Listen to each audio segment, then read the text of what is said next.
Assalamualaikum warahmatullahi wabarakatuh. Tajuk kita hari ini ialah kewafatan Nabi Muhammad sallallahu alaihi wasallam.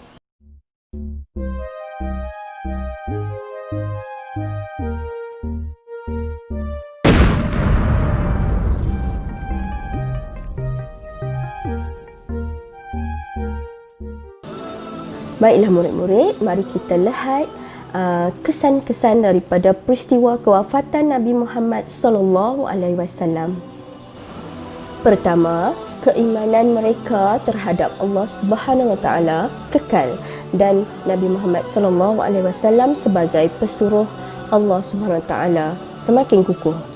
Yang kedua, umat Islam terus berpegang kepada Al-Quran dan As-Sunnah.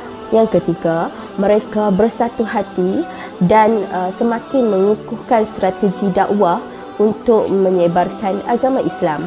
Dan yang terakhir, selepas kewafatan Nabi Muhammad SAW, sistem syura diteruskan dalam pemerintahan dan Abu Bakar As-Siddiq, sahabat baginda, dilantik sebagai khalifah melalui kaedah syura.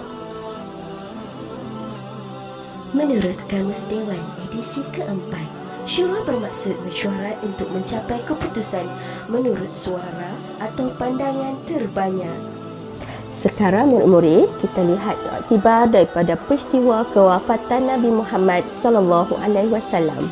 Pertama, meyakini Allah bersifat kekal, tiada permulaan dan tiada pengakhiran. Manakala hidup manusia ni hanyalah sementara. Dan oleh itu kita hendaklah sentiasa mengisi masa dan usia kita dengan mentaati perintah Allah Subhanahu wa taala dan meninggalkan segala larangannya.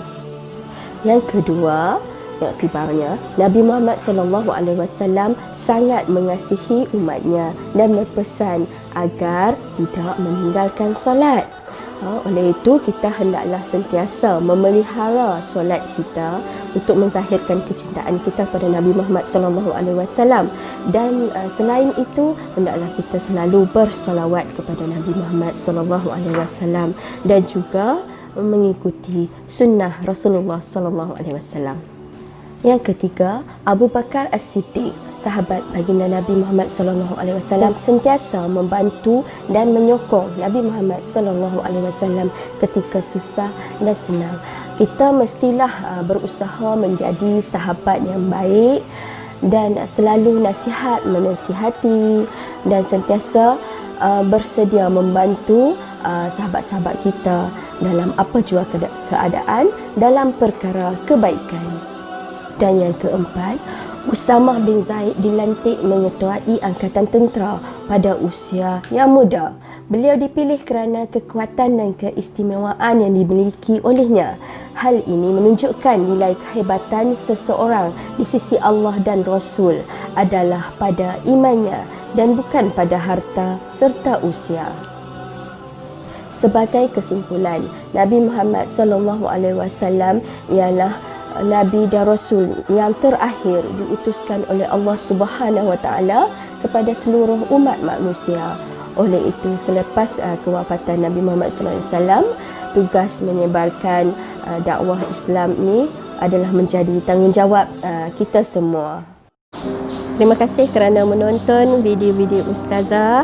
Jangan lupa ya, like dan komen video-video Ustazah dan subscribe channel Ustazah Anisa Ahmad.